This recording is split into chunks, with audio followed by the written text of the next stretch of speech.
Good afternoon, everyone. Today is Wednesday, April 2nd, 2025. We're here this afternoon for a work session, and our discussion item is the Ranch Master Plan Phase 2 financing options.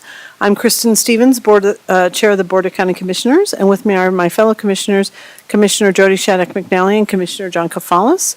We also have Lori Kadrich, our Assistant County Manager, with us, and I am going to kick things over to Leslie Ellis, our Community Planning, Infrastructure, and Resources Director, to get us started on this topic. And there are a lot of folks in the room, so welcome to everyone, and we'll have you introduce yourselves as you speak. Thank you. Thank you, Commissioners. Good afternoon. Leslie Ellis. I will be very brief, but I just want to acknowledge the team effort that has gone into this. Of course, Connor's led the charge on this item for the Ranch Master Plan to continue the conversation around Phase 2 of the Master Plan and to look at financing options. But I do want to thank others that you see in the room and who are noted on the slide here who have very much helped with the analysis and the conversation to get to this point. And as you'll hear in just a moment from Connor, this is really just the start of this conversation around the financing options. There's no direction sought today. We'll have further conversations in the future about it, and think of these ideas and options as kind of a range or a menu of possibilities as we go forward. I think it's a very good place to start this conversation around financing for Phase 2. So with no further ado, I'll pass it over to you, Connor, and if you want to we could do other introductions at the table really quickly, just so everybody knows who's here. Thank you. Yeah, thank you, Leslie. Thank you, Commissioners. Connor McGrath. I'm representing the ranch today, and also at the table we have folks that I'll let them introduce themselves. Good afternoon. I'm Josh Fudge, the county's Director of Performance, Budget, and Strategy. Good afternoon. Bill Rasu, Larimer County Attorney. So, thank you all. Thank you again, Commissioners. To echo what Leslie mentioned, today's work session is more of an informational work session to make sure we are providing to the board the latest information that we have regarding concepts. So any numbers that you see are illustrations of possibilities for illustration purposes only, no direct correlation to a suggestion or recommendation that we're meeting. In addition, today we're going to recap on the previous direction that we received from the board in December, and give you an update on some of the status of each of the projects that we have within the Ranch Master Plan.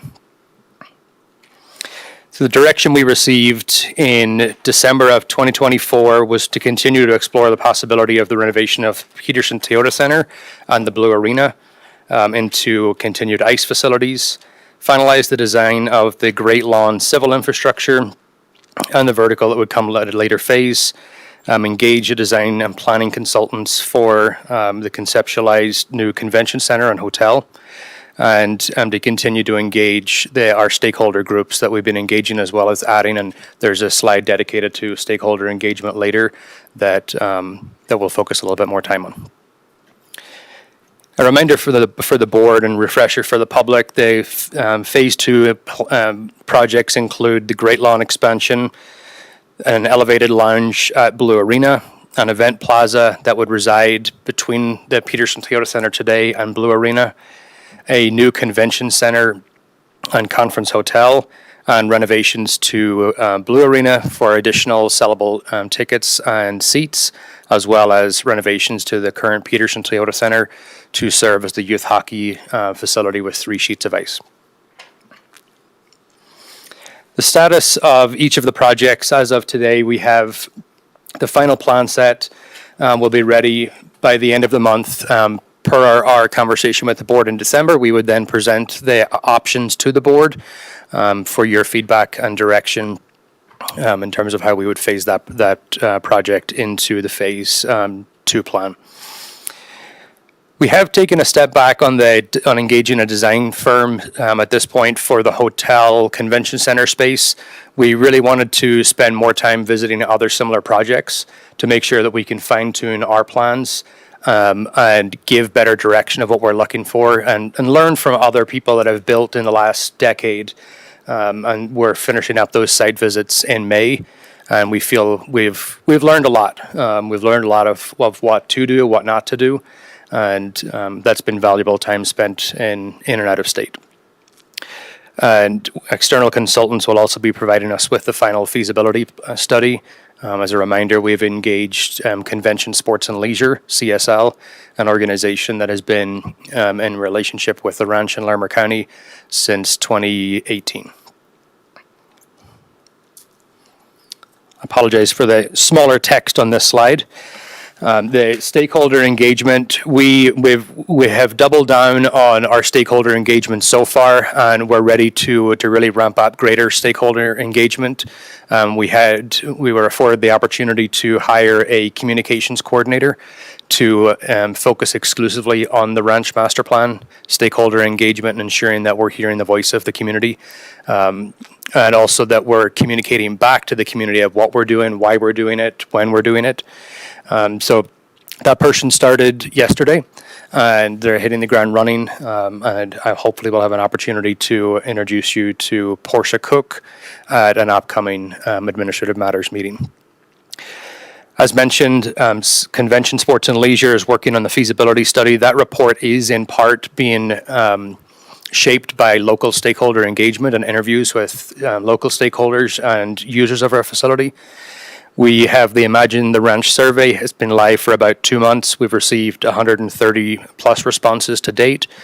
We are adding additional signage around the campus to try and encourage the community to engage more with us through that survey, as well as other measures such as getting involved in stakeholder groups.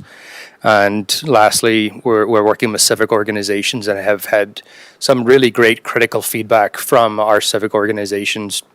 Leslie has joined me for some of those, and the master plan overall has been received in a very positive light. You've heard me speak over the last couple of years about the strategic vision for the ranch and our goal to sunset the sales and use tax in 2039. We've made some efforts so far through paid parking model at Blue Arena that had net revenues in 2024 of just over $500,000. We also have improved naming rights agreements and some contracts that were 20 years old and had terms in there that reflected the situation and the environment 20 years ago.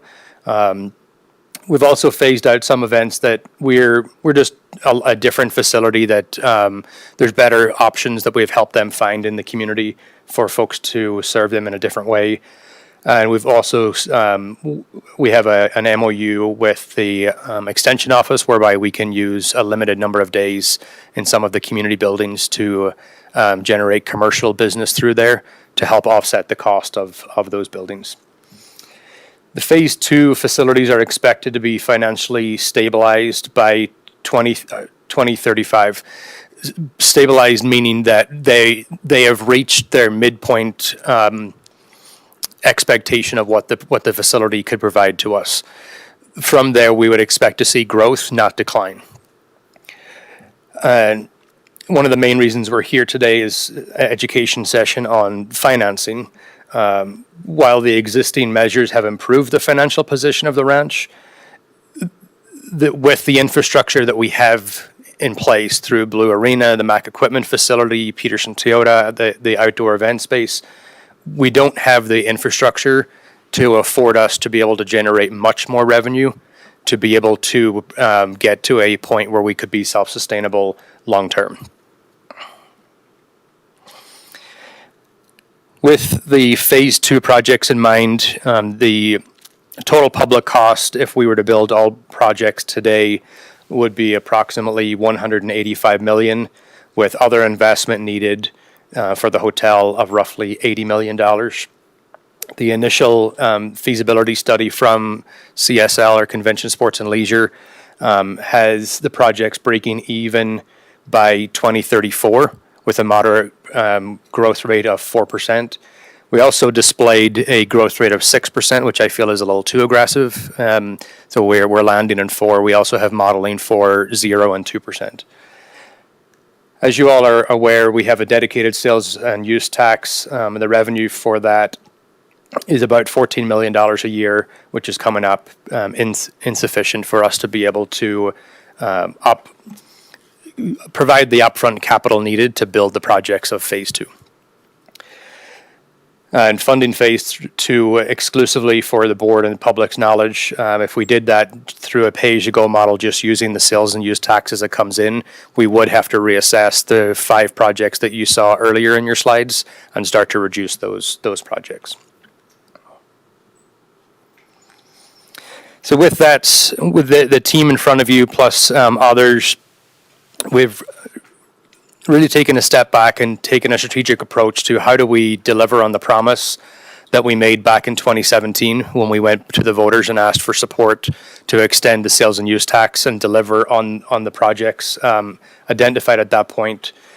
And to address the gap between the 14 million that we receive annually through the sales and use tax to match the 185 million that we need to build out the Phase 2. We've conceptually explored issuing certificates of participation, or COPs as they'll be referred to here out, as a viable funding model to bring the projects to the community. And really want to emphasize that today, again, we're here just discussing the concept of COPs. We're not looking for direction. We're not settling on numbers. Just the concept overall. So for general understanding, COPs are a form of leaseback financing available to governments. Basically, in lay terms, that is saying we, as a local government, you as the Board of County Commissioners, can issue the certificates of participation to fund large capital projects. And in turn, the collateral, we need to put up collateral to backstop the issuance of the COPs. That could be the Mac Equipment facility, it could be the Peterson Toyota facility, it could be a facility that we would plan to build as part of Phase 2, but there would be collateral that would need to backstop the COP issuance. COPs are not bonds; they are repaid through an annual appropriation. There is no general obligation to the general fund. This would be an appropriation through your regular process of approving a line item in the ranch's budget. The line item would read COP repayment. It would be the number that we would agree to, and through appropriation, that's how you would appropriate the funds to be repaid for that year. Typically the COPs are used for capital projects, and like I mentioned earlier, the government entity would have to put up the facilities as collateral. Next few slides, we're going to look at the benefits and drawbacks of COPs and then of 4 different scenarios. Some of the scenarios look at issuing COPs, some do not.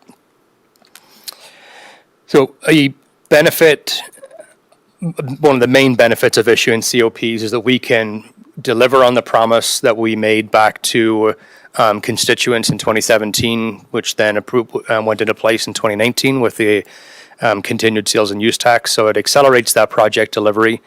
It leverages current favorable borrowing conditions, and it keeps the momentum going on Phase 1. The one also pro that I see with the COPs is we have a revenue stream coming in. We have the $14 million annually.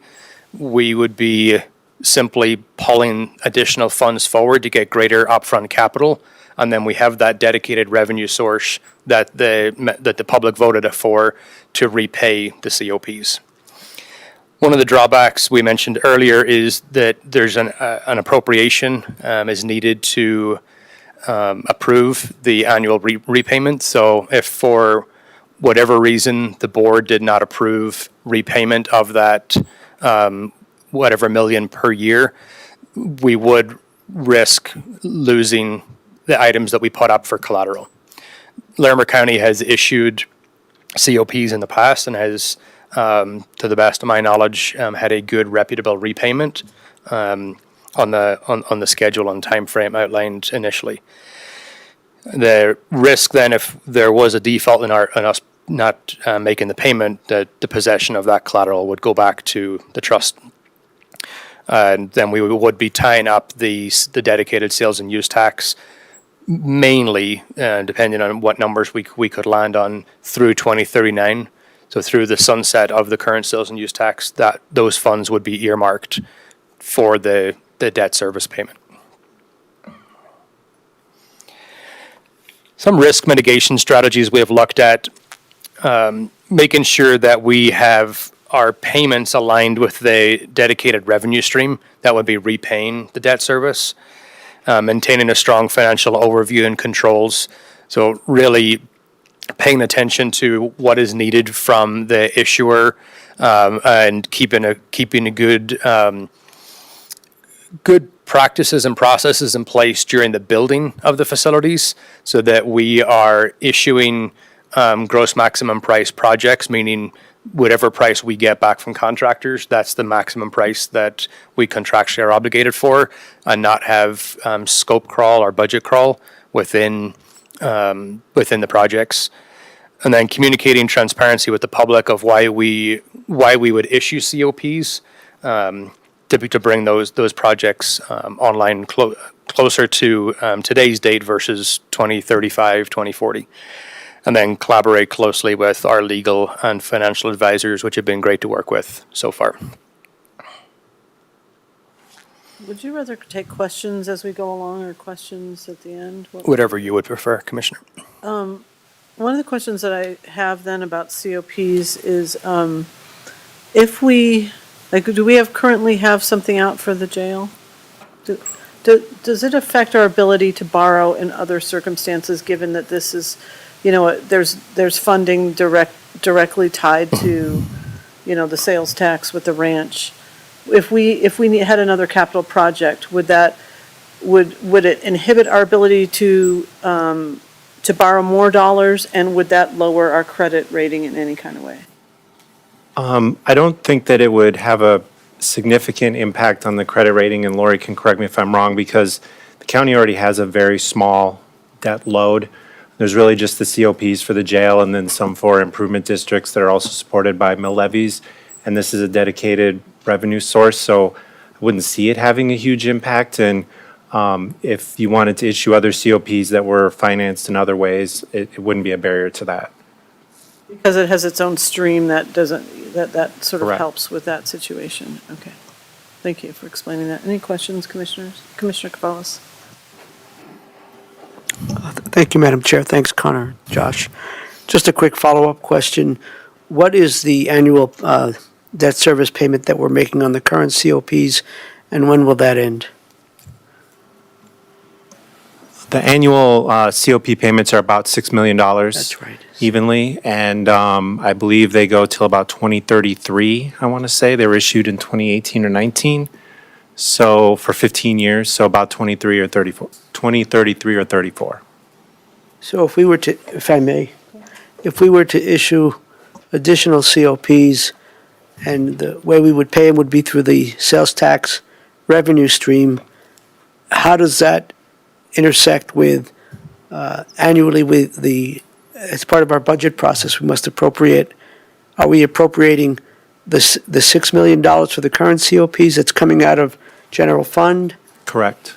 Can you say a little bit more about that, Josh? Yeah, so the jail COPs are budgeted in our general fund, non-departmental, just part of the annual budget, just like any other expense or revenue. They're funded through, basically property tax revenues right now. So, and it would be the same in the ranch. You would simply have the debt service payments in the annual budget for the ranch, just like that. Okay, thank you. Commissioner Chaddock, have anything? Okay. We'll keep going then. Thank you. Thank you, Commissioners. The following slides are really for illustration purpose only. The scenarios that we're going to look at will cover a pay-as-you-go model, which is basically waiting until we get the funds to come in before we would build anything, and then we'll look at various issuance of COPs in a modeling illustration only.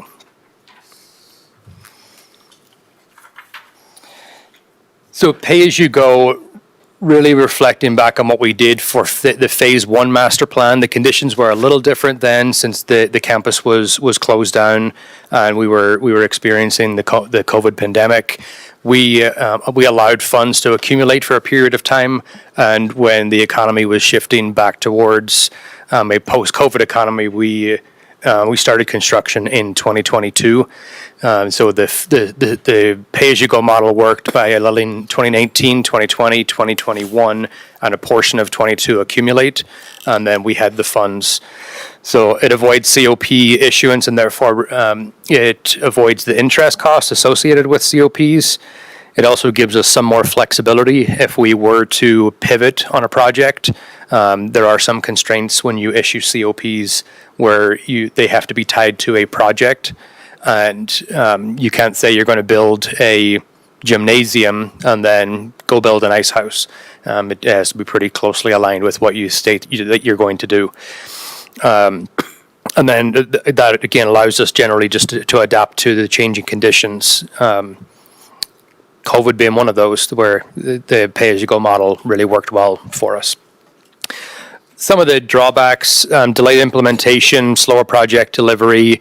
We also run the risk of inflation. If we issue COPs today at X percent, that's the issuance of the repayment. It's not going to change like a adjustable rate amount. The lost revenue opportunities, so the longer we delay bringing more infrastructure to the ranch, that would afford us the opportunity to therefore generate greater revenues and become self-sustaining. The further out we continue to push that deficit, and therefore the longer we continue to require a subsidy on our operations and maintenance from the dedicated sales and use tax. Yeah, please go ahead. Thank you. Connor, I had a question on that earlier and just want to better understand.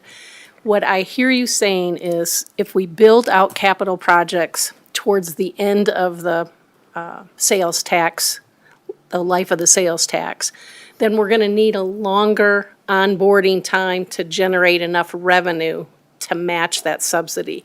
How many years, have you estimated how many years that would be? We have, I don't have that number in front of me, but I can get it to you and the board. Okay, because that could be, if the board chose to do that, they would need to be thinking about, then we would need to extend either a portion or all of the existing sales tax for 5 years or 10 years or whatever that would be until that business model could catch up. Yep.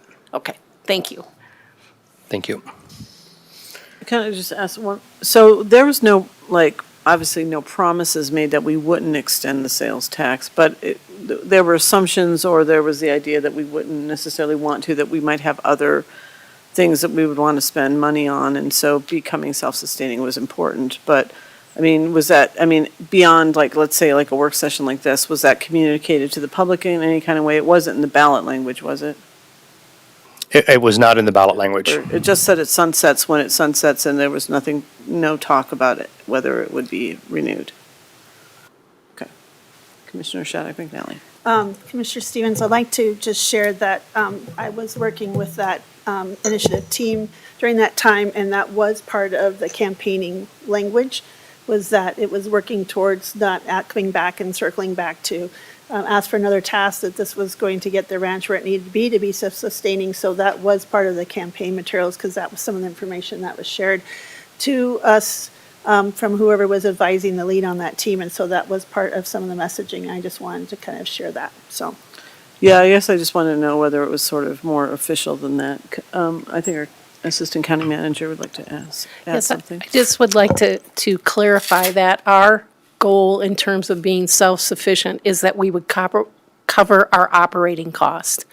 I don't want the public to think that we could build another facility at the Ranch Master Plan or open a new program other than what we're talking about for Phase 2 without a sales tax, because even trying to be self-sufficient from operating, there's not enough revenue to build a reserve to remodel whatever the new arena is or the MAC Center or something. So there would need to be another campaign at some point for kind of capital, either maintenance or new facilities. So as those buildings age, or that kind of thing. You know, there may have to be something that's contemplated in the future, even if that's farther down the road. Yes. Okay, thank you.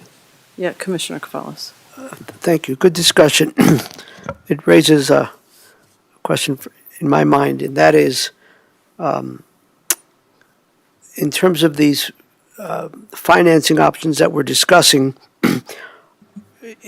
are we building in the ability to put some money aside for deferred maintenance, for capital improvements? Is that part of the plan?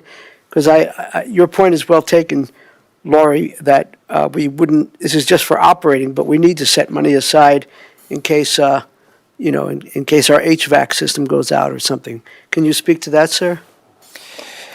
Thank you, Commissioner. I can. We've shared our goal of covering our operations and maintenance by 2030. So today we have a deficit of about $3 million in the ranch budget. We're covering that deficit through a subsidy from the sales and use tax. Our goal is to maximize the sales and use tax to build out the ranch master plan, not to cover operations and maintenance. So with us being self-sustaining by 2030, it's at that point where we would look to start building a reserve fund, which could in part be subsidized or could be formed by the same ratio of funds that were covering the deficit going into a reserve fund, where it would then allow us to reinvest back into the properties that we build throughout the master plan. But I've been around campus management for a long time, and it's people love to throw the term around deferred maintenance. Maintenance cannot be deferred. And we have to do a good job of making sure we're building our reserves and we don't slip into that type of language of deferring maintenance, but then expecting people to come out and go to an Eagles game or go to an event or host their concerts with us. If we're not maintaining the facility, then we shouldn't expect positive outcomes that we do expect and that we are seeing at the current campus. Thank you. Thank you, Commissioners. Thank you. The one positive with the pay-as-you-go model, because I don't want to overlook it, is that there's little to no risk from a financing standpoint. There is a risk where from all the modeling we have conducted, we would not be able to complete all of the projects that we have listed in phase 2. With the projection of the sales and use tax being flat for a period, and then low to moderate growth thereafter, with inflation outpacing that, it would really hinder the projects that we could do, and we'd have to start prioritizing those with you as a board and internally with staff and with the community mainly.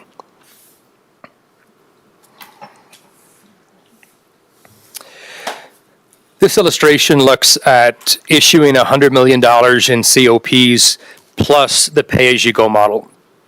The one note that I'll say, and it's illustrated later in an overview provided to us by one of our consultants, for every $10 million of debt that we issue, it will cost us $910,000 in interest over the course of the 15-year issuance. So I think that's a nice number to play with. And as you're looking at some of the different scenarios, keep that number in the back of your mind. With that $100 million issuance, if it were today, you'll see in the illustration on the back of your slide deck, our annual payment would be just a little under $9 million. So we would have a nice buffer between the $3 million that's subsidizing the deficit, the annual appropriation for the debt service payment of, call it $9 million. We would have a buffer in between of right around that $2 million, where we could then attribute that to a pay-as-you-go model to get some of the smaller projects done. So when we refer to issuance of COPs and a pay-as-you-go model, those would run concurrent, just on different size of projects. The benefits of issuing COPs, $100 million in COPs plus a pay-as-you-go model. Obviously, we'd have the immediate capital for key projects. It would enable us to advance the construction of the convention center, event lawn, youth hockey at this $100 million example. We would bring on the projects that bring online the projects that have the strongest return on investment numbers. And we would have a predictable COP service repayment that, again, to our earlier slide, expires in alignment with the sales and use tax being sunset. Some of the drawbacks, and later when we're talking different numbers, I'm not carrying the drawbacks over from each one, but the COP drawbacks do exist across the board. I'm illustrating the drawbacks per the issuance of the 100 million or the 115 million. The drawbacks generally of COPs, we mentioned this earlier, it requires us to put up collateral in the form of our buildings or projects that we would build. The revenue performance risk, the success of paying back the COPs doesn't rely on the performance of the building, but the success of us being successful overall as a campus long term really does need those buildings to perform and provide surplus revenues for us to continue a self-sustaining campus that can reinvest in itself. And with the issuance of 100 million, we would still have an $85 million financial gap to complete all of phase 2 projects.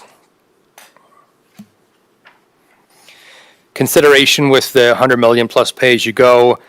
It's a balanced strategy. It does bring online higher return on investments, high priority revenue generating projects, while also keeping in mind these are projects that the community have also asked for. With the youth hockey being a large, it's been in the top 3 of the 130 responses we've received so far on the Imagine the Ranch Future. The top 3 have been sports, festivals, and youth hockey. Our second illustration is the issuance of $115 million in COPs plus a pay-as-you-go model.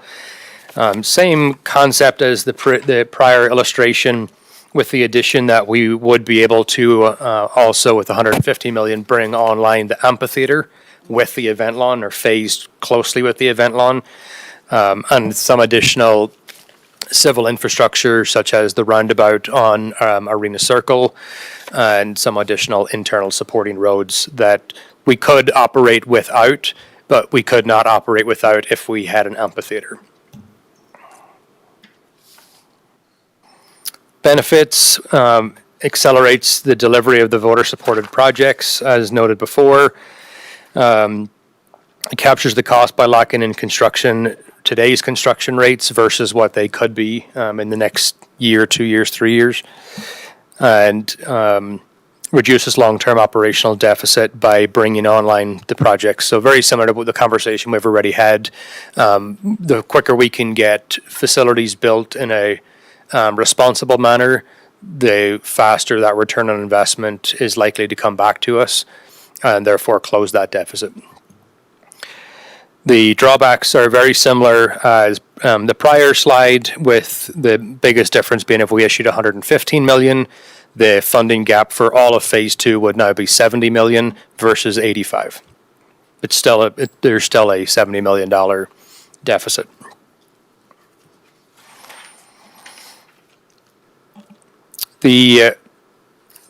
So the main difference, this is a recap, between 100 million and pay-as-you-go versus 115 million.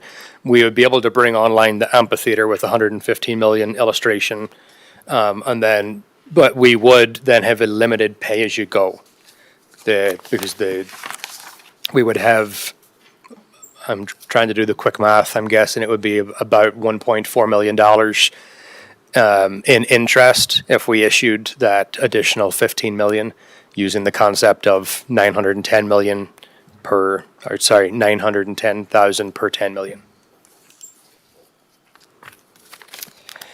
The staggered financing model the group has discussed, it's very similar to option 2 or illustration 2. where the initial issuance of 100 million would still occur with the understanding and flexibility that we would have the conversation now with this seated board, that we would like, if all projections and milestones are met, that we would like to issue another, or submit another issuance of COPs up to another $100 million at a later date. There would have to be very tight parameters put around the milestones that the board and county executives would wish to see for us to be able to come back and prove that we told you we'll do A in forecasting. Now we're actually doing it. And we could take an additional issuance that could be 10 million, that could be 50 million, up to 100, in order for us to provide to the public through phase 2 X projects. So very, very similar concept. The main differences or drawbacks with this, there's a rate uncertainty for the second issuance. We know what today's rate could be. And then operational challenges, if the community needs change drastically between the issuance of the first COPs to the second, we could see that having some disruptions in our delivery of phase 2. Basically, initially saying we're going to deliver projects ABC, and then because we do it over a long extended period of time, needs may change, and then we're now not delivering on ABC. That's a good question. Also, would we be done with the debt service payments by the 2039 if we do it in two segments like that? We would not, and that's a risk and definitely a large drawback for issuing a second $100 million. Okay. Or up to $100 million.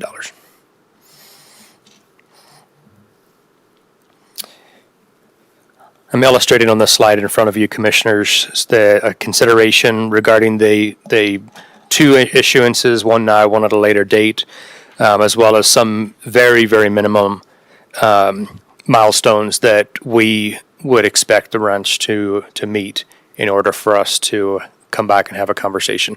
There are going to be a lot more than 3 milestones that we would need to meet in order for us to issue any additional debt.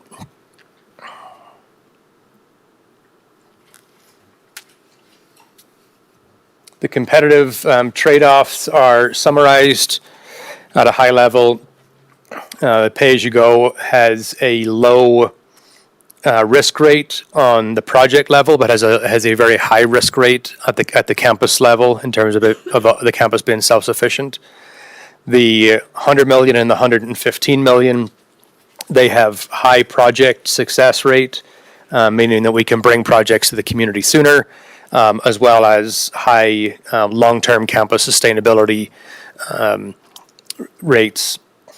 And then the 100 million now and 100 million later, overall the risk there is pretty high if we were to issue the second up to $100 million, knowing that there's so much unknown, and getting clarity around what would those milestones need to look like for us to be appeased to issue debt that we know would exceed the earlier mentioned mitigation strategy of aligning the debt with the dedicated revenue stream.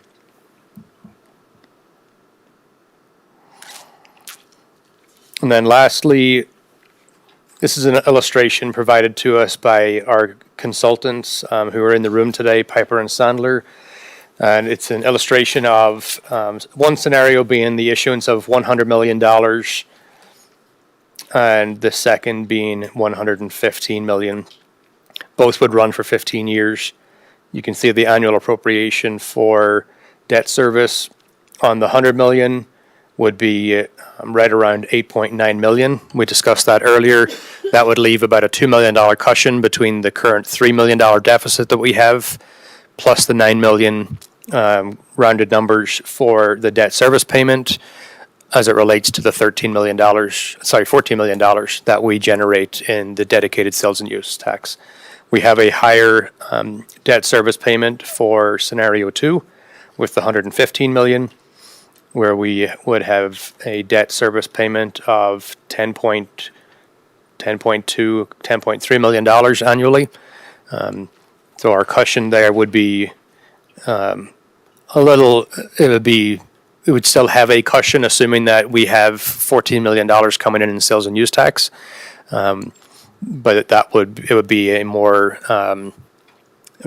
risky investment to issue the $115 million. And with that, I thank you for your time and would love to take any questions that you have. Questions? Commissioner Shattuck McNally. Thank you, Connor and team and everyone who put all this information together. Certainly a lot to think about. I don't miss many meetings, but I might have missed one. I heard this in the rodeo board meeting yesterday. Did the ranch kind of shift brand colors like to a blue and gray? Is that kind of what we're seeing here on the slides as well? No, we're working with their internal marketing team and Michelle in public affairs. We're looking at how we can soften up the logo a little bit from the jagged logo. So we're looking at what different options could we explore, and also how can we play on the view from the mountains, or sorry, the view of the mountains from the campus being that blue gray color. But no, our official logo and colors have not officially changed. We will come back to the board though with some suggestions, probably later this year. Just curious. I was going to ask you before the meeting, but I just curious, and I saw the blue gray here, so I just thought maybe things had started to happen. So I just kind of noticeable. My next question, if you don't mind, there's these scenarios, and I feel like they're kind of almost two ends of the spectrum, and then I'm trying to figure out where is this. I'm trying to ask specifically: is there a sweet spot here that seems like it's threading? I feel like we're kind of threading the needle. So, can you? And when I look at this last page on 28 with the excess revenues and the debt service and the debt payments, I figure those are the two that you're kind of the staff's kind of leaning or recommending, and but I see that there's a significant number in the excess revenues and on that column between 145 and 125. But it's kind of flipped from the 137 and 157. I'm not a very good accountant, so I feel like I'm pretty good, but I'm trying to understand when I look at that, the debt service, and then I see excess revenues, it seems like those numbers kind of flip. Do you hear what I'm looking at on that column? Like the one, and maybe I'm not reading it right, but both have the net revenue, but then the debt service, I mean, they're different amounts, but then I look at that 145 and 125. Can you kind of expand on why that last column's about $20 million difference? So I can take a crack at that. Should I touch on that? I think we should. Sure. Yeah, Is that okay? I think, just to make sure it's straight here. Yeah. If I may, and I don't mean to interrupt, but my name is Nate Eckloff with Piper Sandler. Okay. And we ran the numbers, and as I looked at this, we should have cut this off at 2039.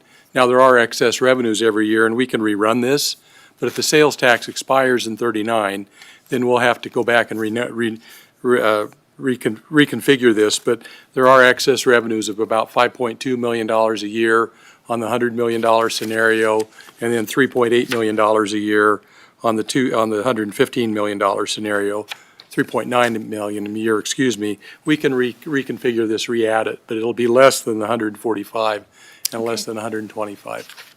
Okay, And I apologize for that. No, you don't need to apologize. I'm just trying to understand what I'm looking at. So that helps me understand that. I appreciate it. There is excess revenue, though. Okay, I appreciate that. And that helps clear up my thinking. That's exactly what I was looking for. Thank you very much. And I think, Josh, did you want to add anything to that? I was going to say basically the same thing. Okay, thank you. Any other questions, Commissioner? Not at the moment. I'm still Okay. kind of digesting. Commissioner Kafalos. Oh, she had her hand up too. It's on the revenues as well. Of course. So I noticed that you're showing the revenues as flat, and I totally agree that for the next few years, they're likely to be flat. What is your moderate growth projection after that, and what year does that start, so we can get a better idea of how much more excess revenue there would be? Thank you. We have been modeling 2%, Lori, starting in 2028. 2028. And we also have been, we have 2 years between 28 and 39 that we're modeling at 0. So we're trying to not assume too much compounding increase, our growth over that 15-year, just based on the uncertainty of how many unknowns we have today. And then Connor, what number are we talking about under the different scenarios then with that added revenue? We haven't run that yet. Okay. We can, maybe that's something we can discuss with Piper Sandler to look at that and rerun those numbers. I think we'd have a better idea as we begin to move forward on what other kind of projects could happen during those timeframes, or what kind of reserves could be set up. When we first looked at modeling some of this money, right, and we weren't going to have to make such an investment on the county side, we were able to set aside quite a bit of money to offset any kind of operating or small capital construction going forward. But I'm not sure if we can still do that or not. Yeah, I'm not sure either at this point. By keeping it flat, I want growth and I love growth, but I don't want to illustrate a smoke and mirror situation to the board or to the public by assuming that we're going to have significant growth over the next X number of years. The growth, the moderate growth that was in my slide earlier at 4%, that was business growth, not sales and use tax growth. So and we're largely in control of some of that. So I'm happy that we're coming today to the board and in front of public with flat revenue for sales and use, but we can also model different scenarios with Piper and Sandler and provide those to the board. Thank you. Commissioner Kvalas. Thank you, Madam, thank you, Madam Chair. And just to build on the conversation about flat sales tax revenue and moderate growth, I suppose I would be not doing my due diligence if I didn't play the devil's advocate. And what if, given the economic uncertainties that we find ourselves in this country and perhaps in the world, are there any considerations if next couple of years we go into a recession and that sales and use tax revenue really drops? How does that factor in? Thank you, Commissioner. I'll take an initial swipe at that, and maybe Josh from the budget office can also give an answer to that. What you'll see with the scenario one, let's say perhaps we issued the $100 million. We have excess revenues for most years of just over $5 million. So when you equate that, we also have a deficit of $3 million that is consuming some of the 5. We still have a surplus revenue of around $2.5 million. So I feel, based on what we have seen when we come out of other recessions or other economic downturns, we would need to see a significant decrease in spending for the ranch to drop $2 million. We have trended right around that 14.5 million. Since COVID, we're actually a little higher, but we've been right around there for the last couple of years. And anything you would add, Josh? Yeah, I'll just say that you're right to be concerned about the short term. Actually, sales tax collected in January that we realized in March was down by 2% from the prior year.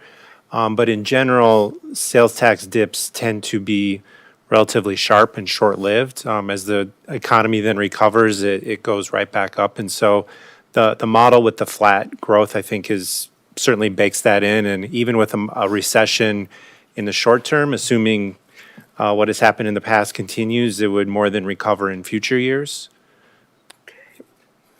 May I do one more? Thank you, colleagues. Just to shift gears a little bit, I have maybe two or so more questions, but I'll just do one, and then our chair may want to add to the conversation. My next question, Connor, is going back to the beginning of your presentation with your explanation of COPs, and they're based on collateral facilities, buildings. What is the process for deciding if we go forward with this, with the COP issuance? How do we decide which facilities we would lease, we would put up for collateral, and what's the risk associated with those particular buildings?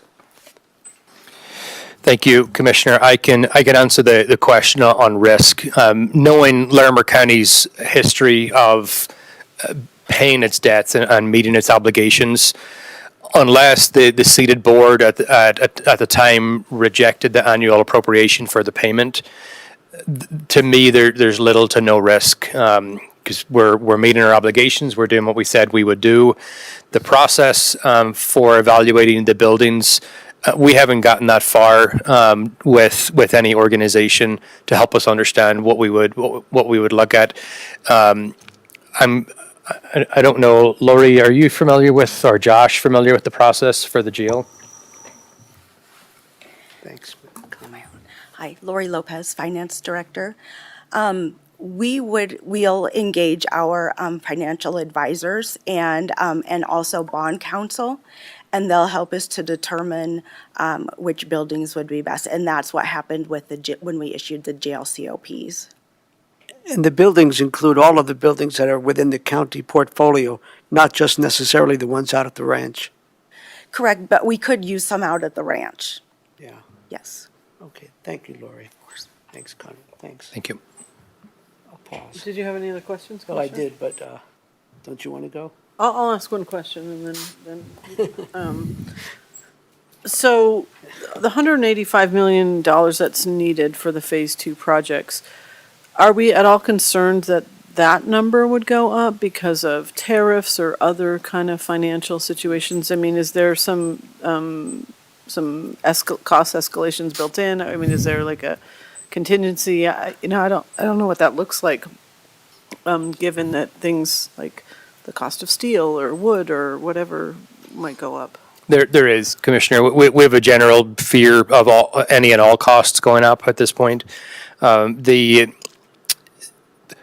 If we issued the $100 million, just using that example, with the pay-as-you-go model, it gives us that cushion to upfront some of those capital expenditures to bring some of those projects today quicker, and then have that cushion of the $2 million-ish per year where we could still build out on some of the smaller projects or build a reserve like we did in Phase 1 to accelerate. Undoubtedly, there's going to be inflated expenses, and we haven't spent a lot of time looking at those before we really gauge the board's interest in us exploring COPs. But that would come next once we have a general idea of how the board feels about the issuance of COPs, which will come at a later work session. We would get to work with our consultants and internal teams on planning that out. With regard to the revenue that will be generated by some of these new spaces, like, I mean, do we have, kind of ideas of what that, I mean, obviously you would have some ideas of how many more seats, for example, you could sell if you expand, or how many more events you could, but I mean, is it easy to get at those kind of numbers of how much that would bring in? Knowing that there's 4 or 5 different things contemplated, and, I mean, likely most of them would happen, but, kind of, I mean, what does that sort of forecasting kind of look like? I'll answer. I mean, I don't need numbers obviously now, because Yeah. but just kind of like, what does that look like in general? Yeah. Thank you, Commissioner. It's a two-part answer. One, we'll be issuing the RFPs when we get to that point for the projects in a project or in a process model called construction manager at risk. So we'll be bringing the project concept to the RFP and asking the construction manager to respond where we're requesting that they provide us with a gross maximum price for the project. With that can often come changes that the construction manager is suggesting and wants to bring. You all probably saw that when we put out the last RFP, and we left it open for the mixed use development where the developer could make suggestions. We didn't demand what needed to be there. So there's a lot of positive reasons for issuing the construction manager at risk. The negative at this point is it's hard to put our finger on an exact number because we don't know what the developer may want to tweak to make sure that it's most advantageous for the ranch and the county long term. Going within a straight even approach of if we did the business we're doing today, plus some other business categories in the convention center and with greater capacity in Blue Arena, we will have those final numbers back by the end of the month.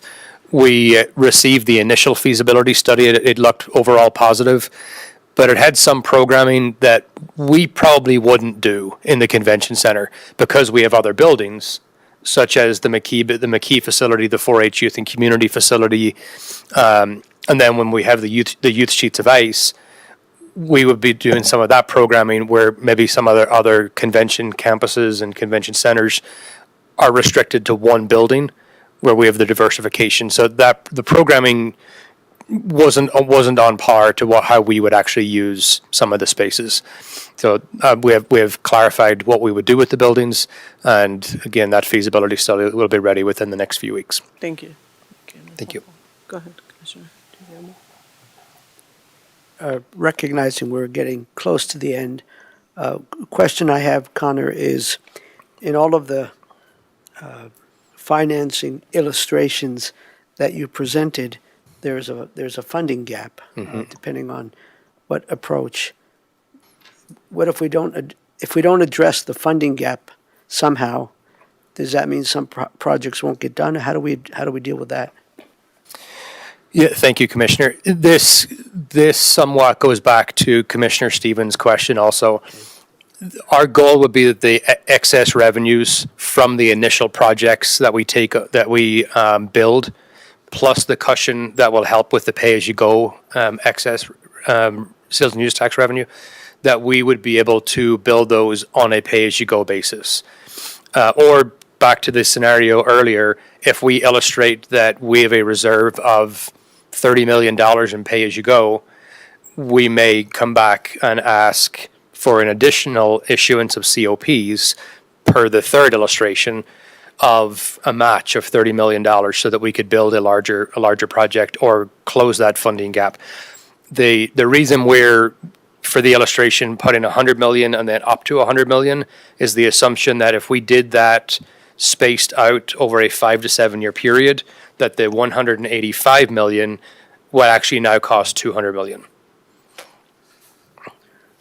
So excess revenues from projects, Commissioner, plus the reserve that we would have from the dedicated sales and use tax. Thank you. I appreciate that. So what happens next? What are your expectations and when we'll have all the information to make a good decision on this matter? By the end of the month, I trust we'll have everything back from CSL. Piper and Sandler are very quick at getting us information back.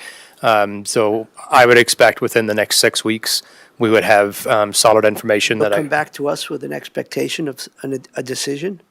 We would meet with the board, share the information that we have, and then seek your direction for whatever additional steps you would like to see, and make sure that the board is comfortable. We want to make sure that we're making a recommendation to the board that you can really support and speak to when your constituents ask you questions about it. Thank you. Thank you, Madam Chair. Thank you, Commissioner. Commissioner Shannon McNally. Thank you, Madam Chair. I think we're out of time. I'm going to ask this question for the parking lot. On the page of the summary with the footnotes, there's something that drew my attention, and I'm not sure if this is an overall vision, or if it's a policy, or who's guiding this, who's putting input on this, but kind of, talking about the independently versus kind of independently supported are self-sustaining versus campus self-sustaining. And if certain venues might be able to be profitable, but if it doesn't drive traffic to other venues and support campus-wide goals, it doesn't, that connected, thriving ecosystem of the whole campus versus, right now, I had elected person call me and say, well, who owns the Blue Arena? Don't you guys own the ranch, but who owns Blue Arena? So it just seems like they're still separate, thought of separate kind of systems. And so I would just like maybe to talk about that more, and I'm not sure if that's a policy decision or a vision decision. I'm just curious about what that kind of struck out in his ponderings for me. So we don't answer it right now. I just like to have a discussion on that sometime. So thank you. Thank you. So we'll look forward to that question as well. Anything else before we, go ahead, Lori? I'd just like to summarize for the board and the community how many years we've been struggling with trying to launch the master plan concepts. And certainly we tried with private sector partnerships to get some of the facilities built and underway. And under this latest revision, we can't get the things that we thought we could get with a private sector partner, but we can still get a lot of things at the campus that were promised to the voters and the stakeholders as they supported us in the sales tax. And I really quickly just want to say on the building collateral to Commissioner Kefalis's question earlier, I don't think we would recommend any buildings outside of the ranch because that would be a limiting factor to the board to consider COPs for any other kind of general fund projects. So we would seek first to use what we have at the ranch. And I want to thank Connor for doing such a great job with the presentation. Yeah, thank you. Thank you all. Thanks, and it looks like we'll talk to you again in 6 weeks or so. All right, we'll look forward to that. Thank All right, you. well, thanks, everyone, appreciate it. It's 3:32 and we are adjourned. Thank you.